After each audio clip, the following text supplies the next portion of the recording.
Yaqinqi 2 yildan buyon Sharqi Turkistonda Xitoyning jazo lagerlariga qamalgan qozoqlarning Qozog'istonda panohlik tilgan oilalarini va ularning haq-huquqlarini qo'g'diganligi uchun uyda nazarband qilishga hukm qilingan Serjan Bilashev o'g'lining nazarband vaqti yetarli isbot yo'q degan bahona bilan 1 oy uzartilgan. Serjan Bilashev o'g'lining sotida qo'lda hech qanday dalil isbot yoki sabab bo'lmagan Xitoyparast taftishlarning talabi bilan berilgan nazarband qilinish jazosining orqa-orqadan uzartilishi xalqaro jamiyatning tanqidiga uchradi. Yevropada faoliyat ilib berayotgan Sharqi Turkiston ommaviy tashkilotlari Sharqi Turkiston informatsion markazini ziyorat qildi. Belgiya va Gollandiyada faoliyat ilib berayotgan Sharqi Turkiston Cumhuriyet Partiyasi a'zolari Sharqi Turkiston informatsion markazini ziyorat qildi. Ular Sharqi Turkiston informatsion markazining raisi Abdujalil Qarqashqa qilgan xizmatlari sababli minnatdorligini bildirdi.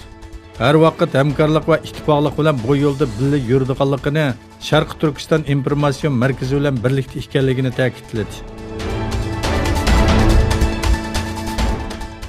Amerikada Trump hukumatining Tayvanga qurol setishini tasdiqlashi ikki davlat orasidagi jiddiyligini kuchaytirdi. Amerika hukumati Tayvanga tanka va boshqariladigan bomba setishini tasdiqladi. Bu qarorning Xitoy bilan bo'lgan savdo urushining muzokara mazgiliga to'g'ri kelishi diqqatni tortdi. Amerika Davlat Majlisi dushanba kuni Tashqi ishlar ministrligining 108 dona M1A2T tipli tanka va 250 dona boshqariladigan bomba setishini tasdiqlaganligi bildirildi. Her iki qurolning Tayvan tarafdan talab qilinganligi ma'lum.